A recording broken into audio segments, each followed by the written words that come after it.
అందరికీ నమస్కారం. ఆంధ్రప్రదేశ్లో ఎన్నికల ప్రచారం చివరి దశకు చేరుకుంది. గత కొన్ని రోజులుగా వెలువడుతున్న సర్వే ఫలితాల్లో కాంగ్రెస్ ఖాతా తెరవబోతున్నట్టు కొన్ని సర్వేలు చెబుతున్నాయి. ఈ ఎన్నికల్లో కొన్ని చోట్ల కాంగ్రెస్ చెప్పుకోదగ్గ స్థాయిలోనే ఓట్లను పొందుతుందని, 1 లేదా 2 ఎమ్మెల్యే స్థానాలు గెలిచే అవకాశంతో పాటు రాష్ట్ర వ్యాప్తంగా 3 నుంచి 4% ఓట్లను పొందే అవకాశం సైతం ఉన్నట్టు కొన్ని సర్వేలు చెబుతున్నాయి.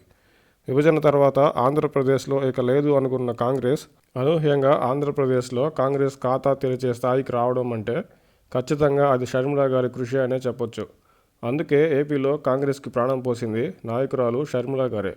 ఏపీ కాంగ్రెస్ బాధ్యతలు షర్మిల గారు చేపట్టిన తర్వాత నిరంతరం ప్రజల్లోనే ఉంటూ వైసీపీకి, ప్రభుత్వానికి వ్యతిరేక బాటలో సూటిగా పదునైన విమర్శలు, ప్రశ్నలు సంధిస్తూ తనదైన శైలిలో మునుపటిలానే మంచి వాగ్దాటితో కాంగ్రెస్కు పునరుజ్జీవం పోశారు షర్మిల గారు.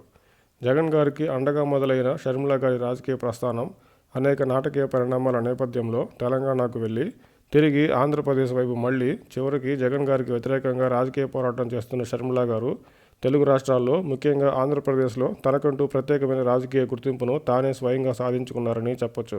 గత ఎన్నికల్లో 1% కంటే తక్కువ ఓట్లను పొందిన కాంగ్రెస్ ఈ ఎన్నికల్లో దాదాపు 4% ఓట్లను పొందే అవకాశం ఉందని కొన్ని సర్వేలు చెప్తుండడంతో ఆంధ్రప్రదేశ్లో ఇక లేదు అనుకున్న కాంగ్రెస్కు షర్మిల గారు అధ్యక్షతన ప్రాణం పోసినట్టు అయింది.